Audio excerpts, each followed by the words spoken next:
Oh, what a din. It's worse than Cardiff Airport. Well, it is a busy time in the world, isn't it? With lots of us coming over. It's fresh for you. Go on, join me in a cuppa, be a devil. Oh. It's hard to think of that. I've tea here. I thought it was likely to be, what's the word? Cerebral, that's it. But not a bit of it, huh? Apparently there's all sorts of physical pleasures, if you know what I mean. There's naughty for you. No, and you know, I can't think that it was only yesterday I was laying in that awful hospital bed, in that awful lemon nightie, and I hate lemon, and here I am. Well, I was almightily relieved, firstly, that, well, it wasn't the other place, because I've had my moments. And secondly, well, the lovely hospice staff were right, that it was just a nodding off. And a sort of gentle caving in on myself, nothing over dramatical.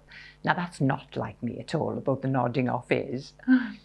And thirdly, have I got to thirdly?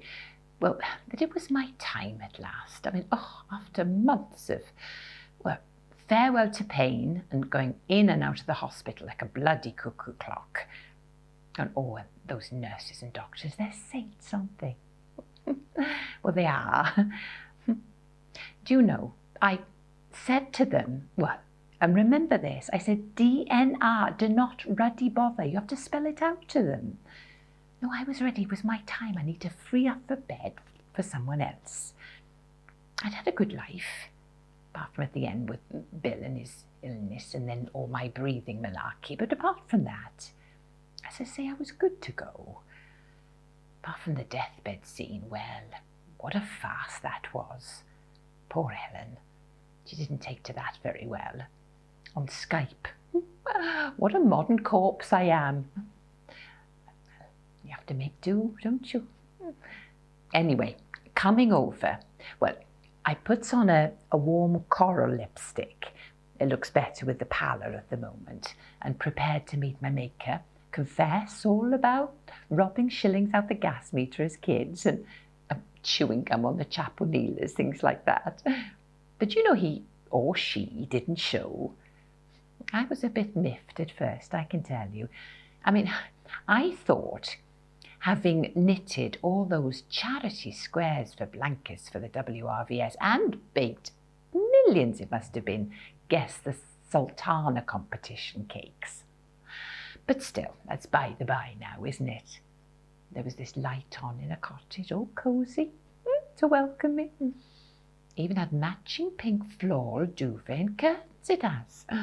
And my spirit guide was there to show me round. We even had a sherry together. Oh, a decent one too. Now, I thought it was likely to be your teetotal, but not a bit of it. Apparently, it's whatever you want it to be. Now, I've always been a bit partial to the bingo. So now I can go all day and every day, watch extended episodes of Coronation Street. Well, with better plot lines now, I hope. But I'm not going to get lazy, mind. I'm still going to do my baking and clean the oven. Oh, am I kidding? And you know, I don't know why I didn't come before. Although I am glad I came when I did, as my phone bill was due. And I just discovered dial a recipe, dial a prayer. Oh, and dial a horoscope. That's my favourite.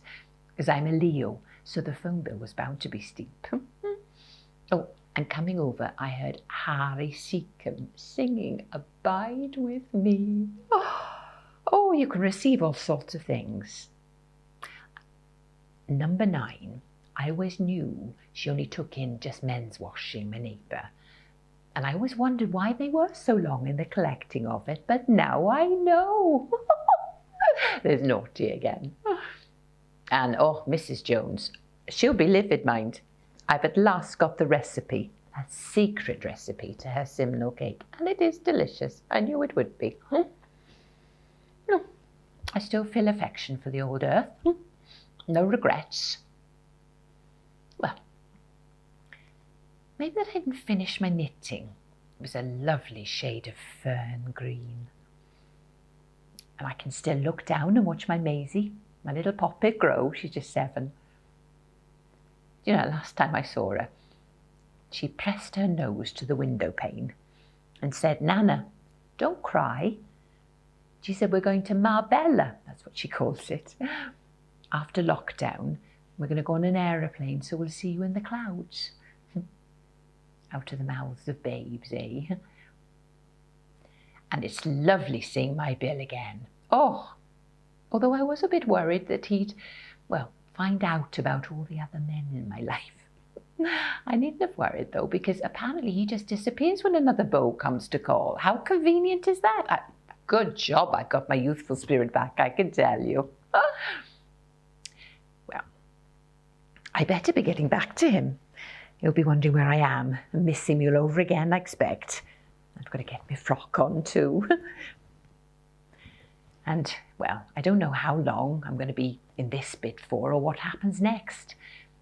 Although I was first here this morning, a bit more acclimatised than most, I still don't know what's going to happen. I suppose we'll find out at this heavenly happy hour cocktail do later. I've taken the liberty of pre-ordering mine. Just didn't want to be part of the melee because all those discharged from care homes now, there'll be so many tonight. It's just, I've put down Cloud 9, Angel's Breath, and Nirvana Negroni, I think. I thought, why not? I avoided the Purgatory Punch. Well, I knew I couldn't order Bloody Mary here. That's all I knew. Anyway, I just wanted to have one last cuppa with you. And also to have one last look at you. To say, well, take care of yourselves. Make the most of your lives. You know how precious it is now. And go on. Have that Bloody Mary on me, won't you?